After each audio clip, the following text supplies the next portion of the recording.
Hello and welcome to another episode of Locked On Wolves. Today on the show, we're talking all things Ben Simmons. Once again, ESPN's Bobby Marks has an article with the best landing spots for Ben Simmons. The Timberwolves are in the top tier. Who else is in the top tier? Why are the Wolves such a great landing spot? And along those lines, Bleacher Report has an article calling the Timberwolves the perfect fit for a Ben Simmons destination. Today, it's more like Locked On Ben Simmons than it is Locked On Wolves. Welcome in. You are Locked On Wolves.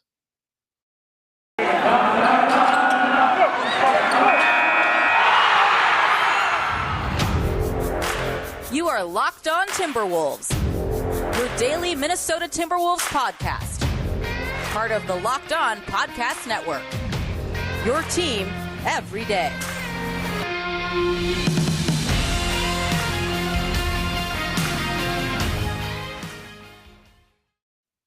Hello and welcome to the Locked On Wolves podcast, part of the Locked On Podcast Network, your team every day. My name is Ben Beecken. I'm the host of Locked On Wolves. I'm also the editor of Dunking with Wolves, the Timberwolves site on the Fansided Network. Happy Friday, everybody. Happy weekend. Today on the show, we're talking all things Ben Simmons. We'll just call it Locked On Ben Simmons today. There's an ESPN article by Bobby Marks, the former Brooklyn Nets executive and current ESPN front office insider, about the best potential landing spots for Ben Simmons. The Timberwolves are in tier 1. I want to talk all about that. And then also a Bleacher Report article calling the Timberwolves the perfect destination for Simmons. So all things Simmons today. I want to talk about some of the teams who may rival the Wolves as solid landing spots, or at least teams that could put together solid trade packages to land Simmons. So that'll all be on the show today. Here off the top, a reminder, you can follow this podcast anywhere you listen to podcasts. Also, a big thank you for making Locked On Wolves your first listen every single day. Remember that Locked On Wolves is free and available on all platforms. That includes YouTube now. This is, we're like 5-6 weeks into the YouTube thing.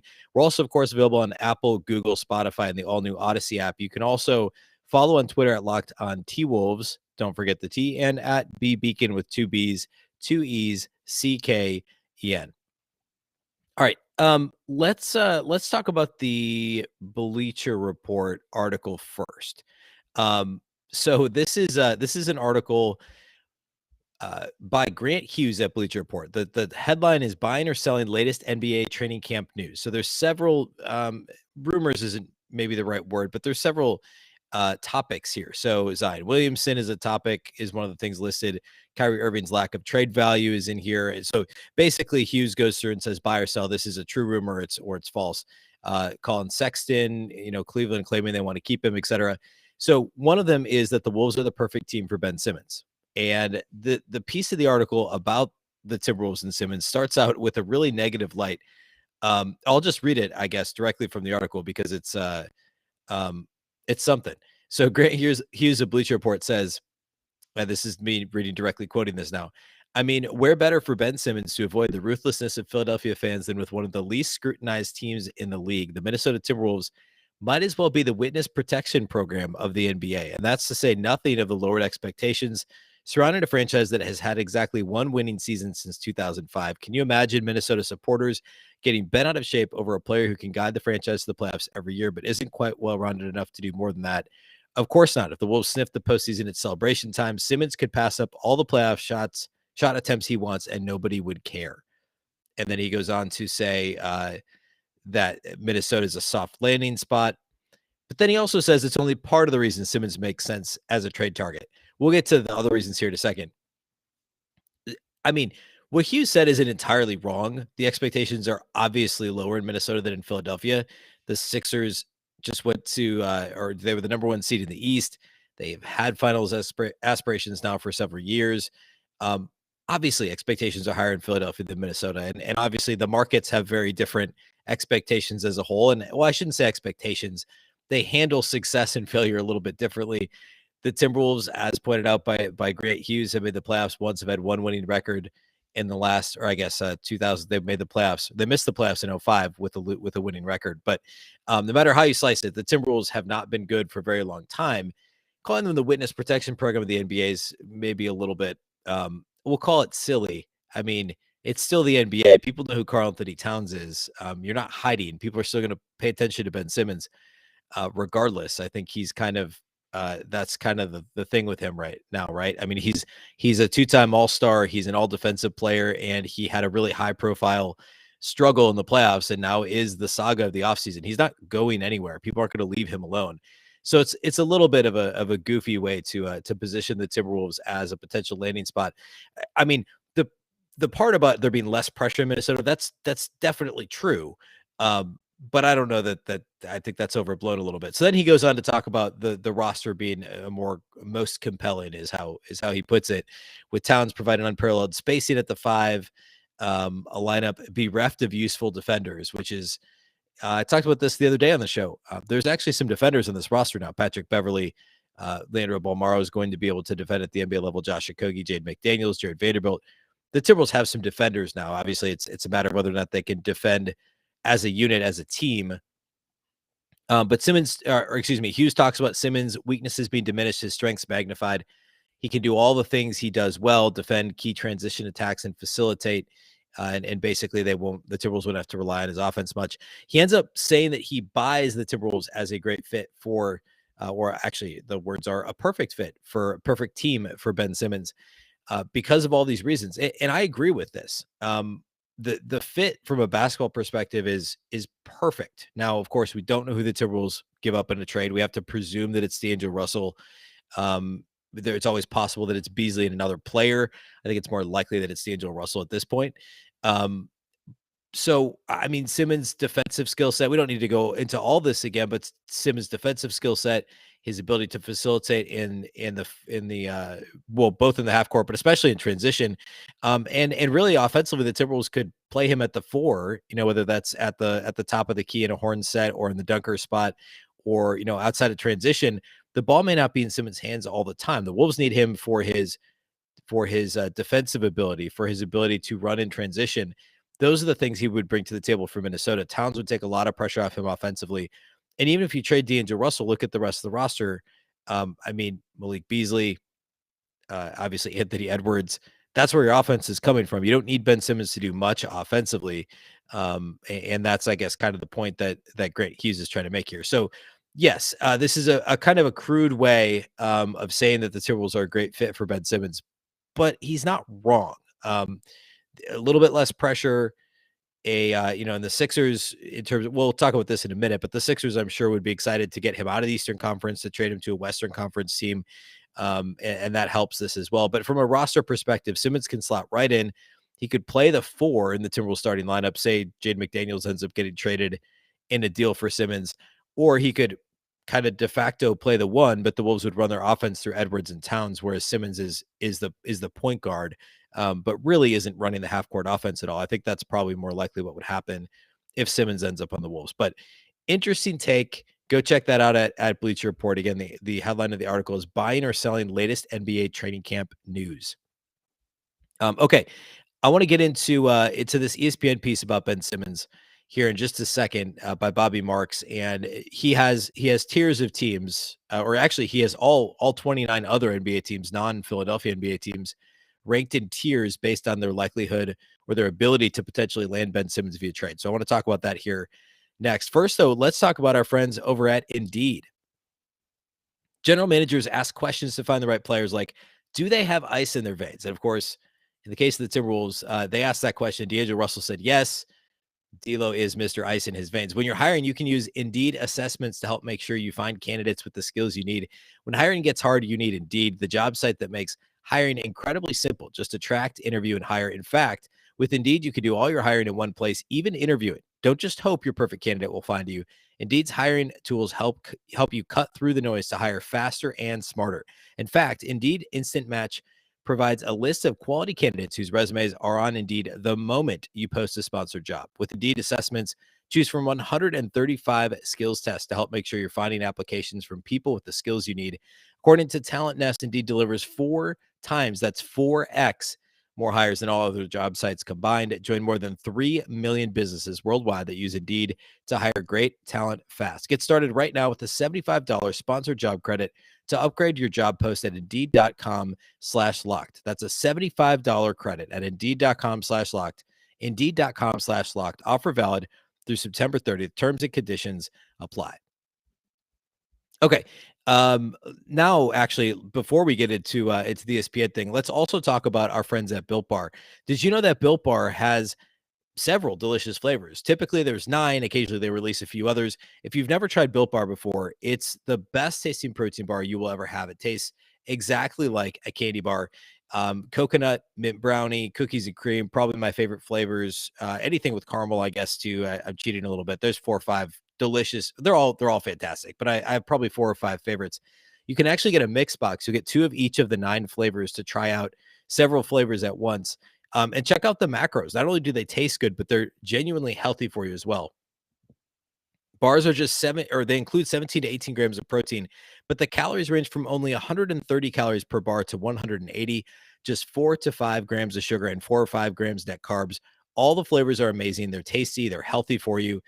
Built Bar is the official protein bar of the U.S. track and field team. You can go to built.com, use the promo code LOCK15. You'll get 15% off your order. That's promo code LOCK15 for 15% off at built.com.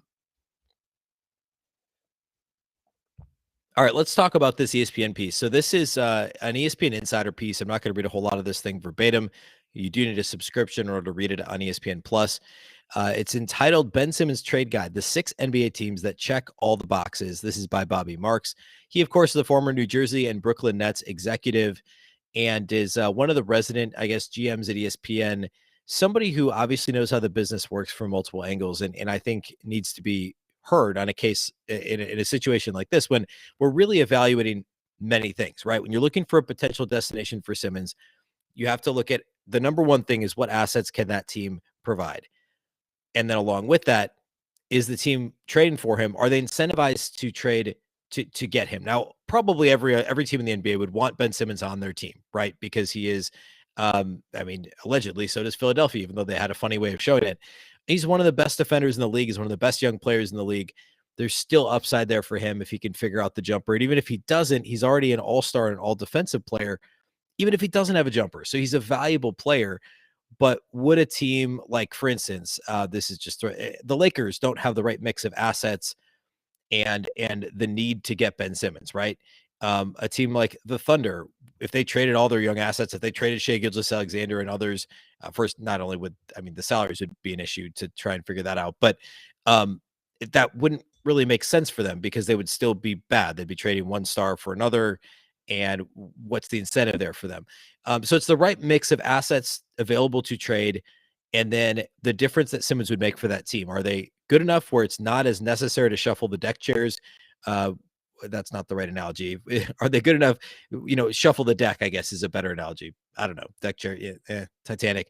Are they good enough where shuffling the deck doesn't really move the needle, swapping out one all-star for another? Are they bad enough where adding Ben Simmons to a roster that's kind of void of talent doesn't make a big difference either? It's all the teams in the middle that are going to be more likely to trade for him. And then you have to factor in some of the other stuff, destination. Is it a place where Simmons is really interested in going? Not that that really matters, but I think it typically plays in a situation like this.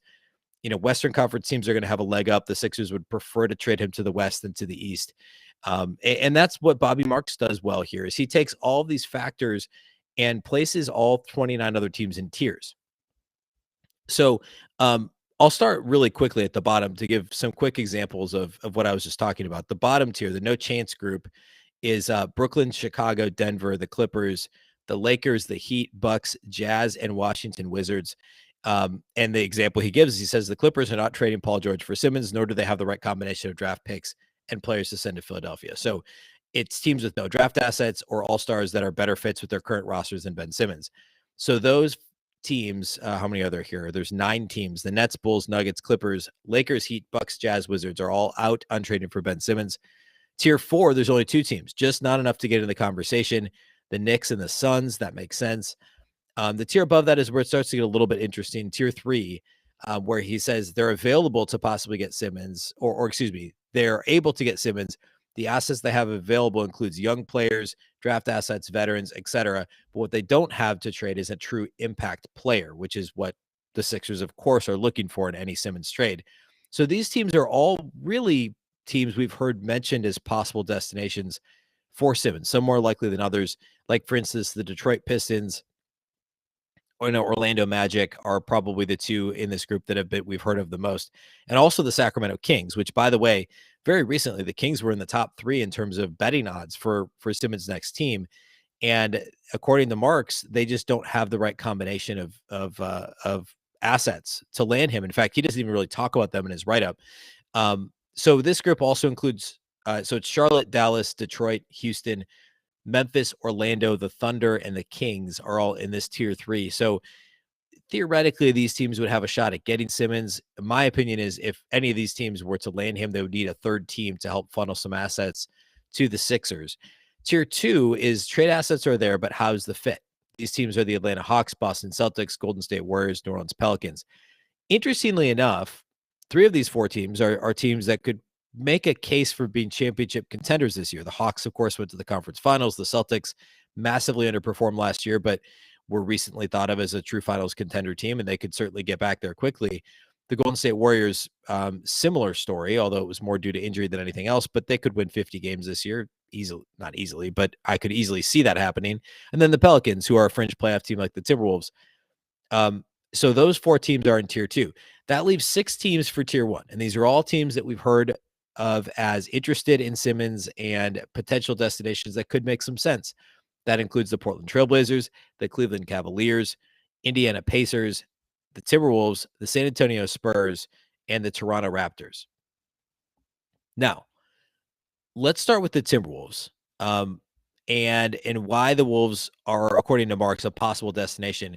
He says it's unclear if the Timberwolves have the players to get a Simmons trade done unless they recruit a third team, or if a team believes D'Angelo Russell can still be an impact player, which is interesting, an interesting way to say that.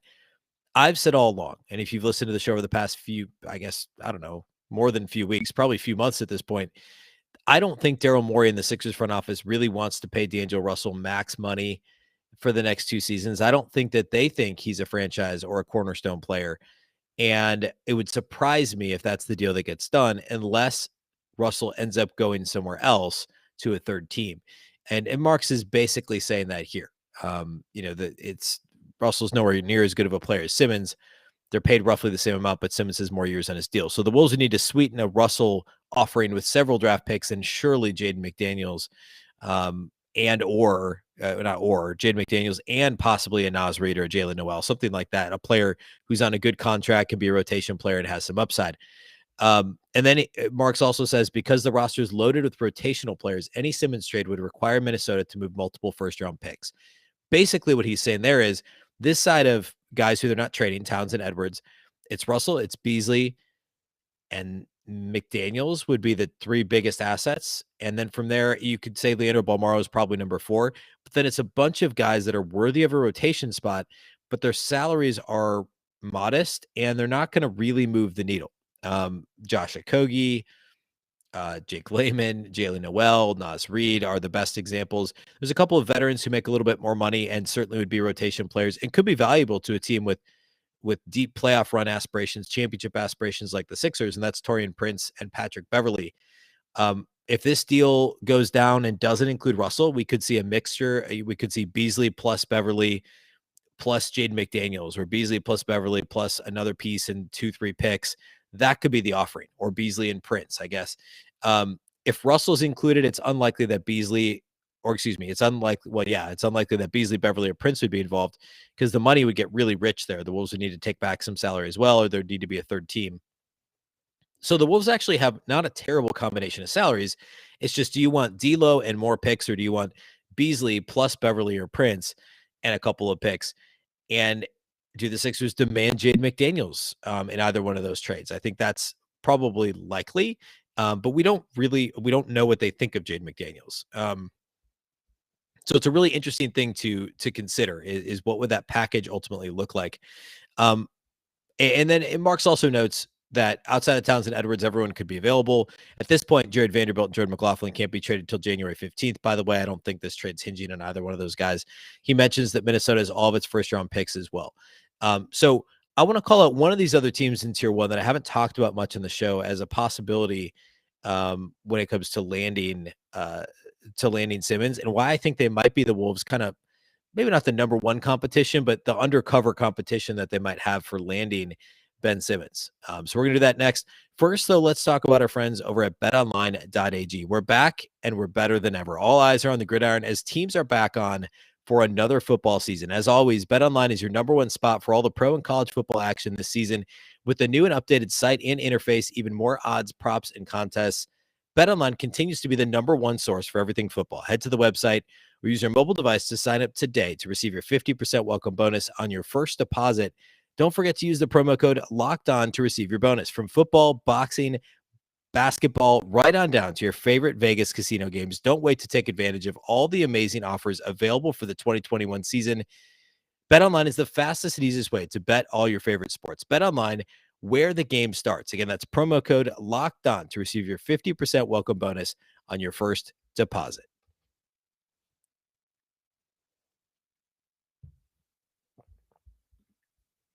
Okay. Let's talk about a couple of the other teams here in this top tier. So we've heard a lot about Portland. I tend to think they're not going to be able to get Ben Simmons unless they include Damian Lillard. They're swearing up and down they're not going to. I understand that. The Cavaliers trade offer, it would have to center around Colin Sexton. Kevin Love would almost have to be involved from a money standpoint. He's still making $31 million this year. I don't see the Cavs. I mean, certainly it's possible. I don't think the Cavs would be a number one concern for the Wolves. The Spurs are similar, in that I think the Cavs would be more likely to part with Sexton than the Spurs would be to part with DeJounte Murray and Derek Wright. The Spurs would have to include at least one of those guys, plus Thad Young, of course, former Sixer and a former Timberwolf, Thad Young. I think the Spurs probably roll with what they have at this point. I also think the fit there, the roster fit, if they acquire him, could be a bit dicey in San Antonio. And then Toronto, again, kind of a similar story. Pascal Siakam, are the Sixers really interested in him? I think the fit with him and Joel Embiid could be iffy. But theoretically, that's a possibility. I mean, OG Anunoby, I think would maybe be more attractive to the Sixers. I just don't think Toronto's a great option either. And also being in the same division, that could be weird. So of that top tier outside of Portland, the team I want to focus on is the Pacers. I think the Indiana Pacers are a fascinating destination for Simmons and a real serious threat to the Wolves' chances to land Simmons. Now, I'll read what Bobby Marks has here. Again, the former Nets front office executive. He says, it's hard to see Indiana making a blockbuster trade for Simmons, considering the early part of the season is an evaluation period for new head coach Rick Carlisle. But the Sixers have 6 players earning between 10 and 22 million, including all-star Domantas Sabonis and starting point guard Malcolm Brogdon. I actually think the Pacers could put together a compelling offer. I think what you'd really want to do is pair Simmons with Sabonis. I think they would fit really well together.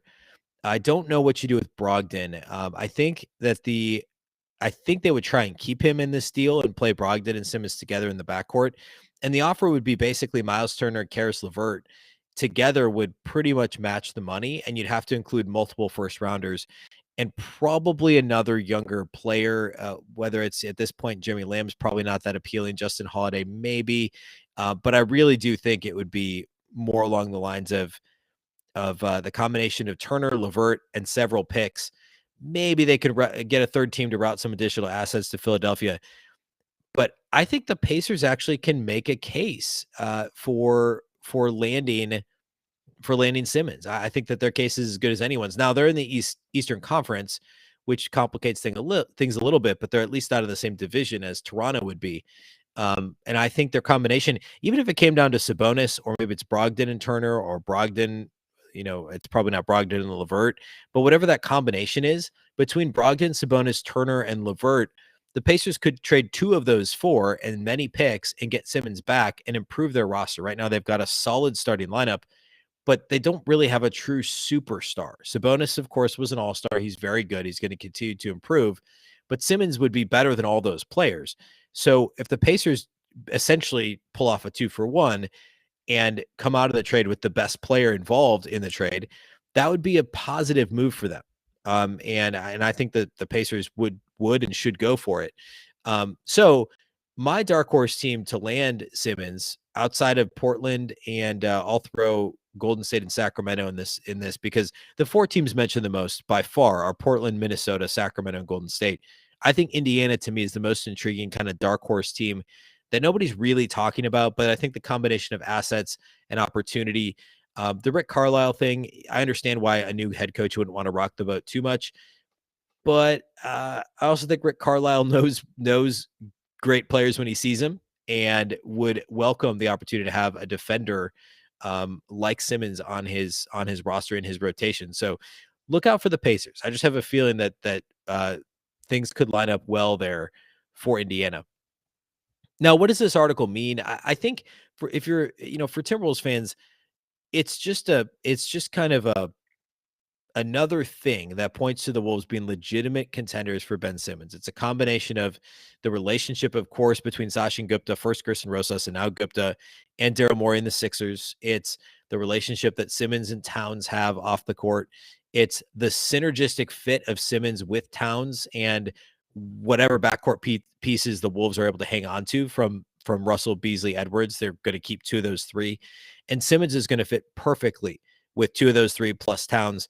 And the Wolves have the right contracts to make it happen. Again, it could be Russell, it could be two of Beasley, McDaniels, it could be a mixture of guys to pull this off, but the Wolves have all their picks and are a feasible destination. They're going to be in this thing until Simmons is finally traded. And we just don't know. I mean, he's officially now holding out from training camp, and it wouldn't be a shock if this whole thing dragged out until, I don't know, November into December, almost like the Jimmy Butler and James Harden situations. Obviously, the timing was a little bit different on those, but I think that this thing could drag out a little bit longer. And as Daryl Morey and the Sixers try and claw back some of the leverage that they've lost, at this point, they're just going to try and pit offers against each other and hope that the value raises, that they, again, claw back some of that leverage. I think they possibly can. But they're going to need to make some decisions here shortly. So check out the article at ESPN. Again, it's an ESPN Insider article called the Ben Simmons Trade Guide by Bobby Marks. And it's an interesting read. Good to see the Timberwolves where they are and where they rightfully belong, which is in tier 1 of the Simmons trade conversations. All right, that's all we have for you here today on the show. Again, we're daily again, Monday through Friday. So we'll be back on Monday. And there wasn't a whole lot of training camp news the last couple of days, but Monday's the preseason opener. So anything that comes out over the weekend, anything we hear on the Simmons front, of course, obviously, and then also leading into the preseason opener, the one training camp nugget was that Towns hasn't played live 5-on-5 yet, and the Wolves are planning for him to play in Monday's preseason game. There are multiple reporters that had this quote that Chris Finch basically said, yeah, we're getting him ready for Monday. So expect Towns to be on the floor Monday, even though we haven't seen him really do anything on the court yet in training camp, or I should say in the live 5-on-5 scrimmage portion. So we'll talk about all that on Monday. And then, of course, Tuesday will be the first post-game pod of the season, albeit a preseason version. We're going to do that on Tuesday. So if you're not already following this show, please do that wherever you listen to podcasts. Again, thank you for making Locked On Wolves your first listen every single day. We're everywhere, including YouTube, Apple, Google, Spotify, the all-new Odyssey app. You can also follow on Twitter at Locked On T-Wolves. That's at Locked On T-Wolves. Don't forget the T. And at Beecken with 2 B's, 2 E's, C-K-E-N.